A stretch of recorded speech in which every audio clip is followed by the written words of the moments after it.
Objektif pembelajaran daripada tajuk solat sunat menampung kefarduan ini, yang pertama adalah menyatakan kaifiat menunaikan solat sunat tarawih dan witr. Yang kedua, menyatakan kaifiat menunaikan solat sunat rawatib. Yang ketiga, menyatakan turutan solat sunat rawatib. Yang keempat, menyatakan hikmah solat sunat.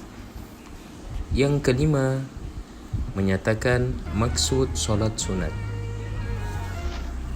Seterusnya kita beralih kepada pengertian solat sunat. Yang pertama, solat sunat rawatib. Solat sunat rawatib adalah solat sunat yang mengiringi solat fardu dan waktunya mengikut waktu solat fardu. Yang kedua adalah solat tarawih, yaitu solat sunat menghidupkan malam di bulan Ramadan.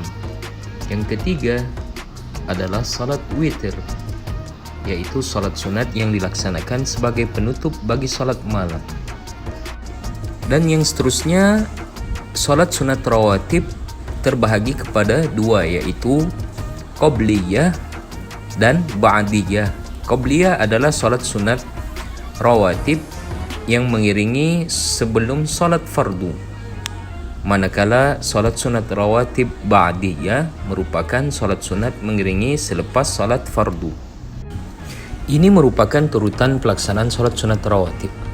Ustaz harap semua murid-murid boleh melihat dengan jelas di sini tentang pembahagian solat sunat rawatib qobliyah dan ba'diyah bagi kesemua solat 5 waktu daripada subuh sehinggalah solat isya.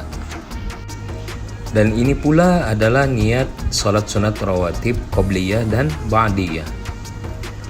Sebagai contoh, niat solat sunat qobliyah subuh: usalli sunnatas subhi rak'ataini qabliyatan mustaqbilal kiblati lillahi ta'ala.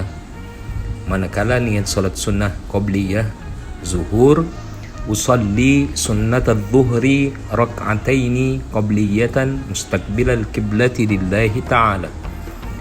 Niat salat sunnah ba'diyah zuhur: usalli sunnatal zuhri rak'ataini ba'diyatan mustaqbilal kiblati lillahi ta'ala. Niat salat sunnah ba'diyah maghrib: usalli sunnatal maghribi rak'ataini ba'diyatan mustaqbilal kiblati lillahi ta'ala. Niat salat sunnah ba'diyah isya: usalli sunnatal isya'i rak'ataini ba'diyatan mustaqbilal kiblati lillahi ta'ala. Seterusnya kita akan beralih kepada kaifiat menunaikan salat sunat rawatib. Dari segi bilangan rakaat, salat sunat rawatib dilaksanakan dengan 2 rakaat 1 salam atau 4 rakaat dengan 2 salam. Manakala dari segi waktu, ianya dikerjakan sebelum salat fardu yang disebut sebagai qobliyah atau selepas salat fardu, yaitu ba'diyah. Yang ketiga, salat sunat rawatib ini adakah ianya dilaksanakan secara bersendirian ataupun berjamaah? Jawabannya adalah bersendirian.